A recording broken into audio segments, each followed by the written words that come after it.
5 मई 2018 को इसी साल सुभाष नगर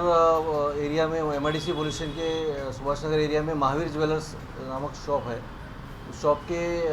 में काम करने वाला कमलेश लोहार, इस व्यक्ति ने रात में 9:30 से 10 बजे की घटना बताकर पुलिस स्टेशन में जब आया 11 बजे, उसने बताया कि दो लोगों ने उसके शॉप में घुसकर उसके ऊपर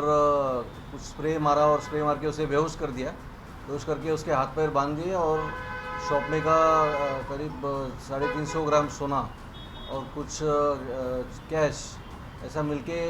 और शॉप में जो डीवीआर ऐसी चीज़ें निकाल कर लेके गई है और उसे शॉप में रॉबरी करके ये चोरी की है, इस तरह की फरियाद दी थी। दूसरे दिन जो महावीर शॉप का जो मूल मालिक है वो वहाँ पर वापस पुलिस स्टेशन में आया और उसने जब शॉप का जायज़ा लिया तो उसे पता चला कि शॉप से 9 किलो के करीब का सोना और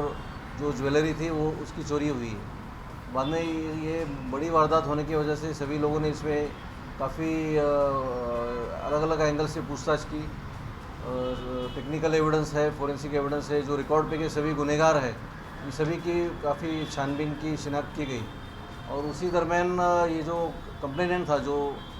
मैनेजर करके आया था, 2 दिन से ही वहाँ पर काम कर रहा था, उसी का रिश्तेदार था, उसके ऊपर भी संशय पैदा हुआ। उससे भी पूछताछ की गई थी, बट कोई खास जानकारी वो नहीं दिया था उसने और कोई मिल नहीं पा रही थी। बट फोरेंसिक एविडेंस जब हमने पाया,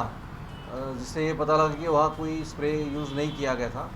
और कोई बाहर के लोगों के फिंगरप्रिंट भी और कुछ एविडेंस नहीं मिला, तब इस पर जब संशय ज़्यादा हो गया, उसके हलचल पे वॉच रखी गई। उसके शॉप में कुछ ज़्यादा ही सेल की एक्टिविटी हो रही थी। उसके फादर की जो अलग एक शॉप है बोरीवली में, तो उस पे से उसे संशय के बेसिस पे फिरियादी को ही और उसके फादर को और उसके भाई को अरेस्ट किया गया। उससे पूछताछ की गई और उसमें पता चला कि इसी ने, कमलेश लोहार ने, उसके फ्रेंड राजस्थान का दिनेश, उसका एक फ्रेंड है गांव में जो रहता है, उसके साथ मिलके ये चोरी के बनावट चोरी का अंजाम दिया था और उसमें उसने सारा माल लेकर राजस्थान में उनके गांव में जाकर छुपा दिया था और बाद में उसको डिस्पोज करके अलग अलग तरीके से फिर से वापस ज्वेलरी बनवा के उसके फादर के शॉप में लाके बेचने के लिए शुरुआत किया था। अभी उन सभी को अरेस्ट किया गया है और करीब 7 किलो तक की ज्वेलरी और गोल्ड और कुछ कैश रिकवर किया गया और आगे की इंक्वायरी अभी चालू है।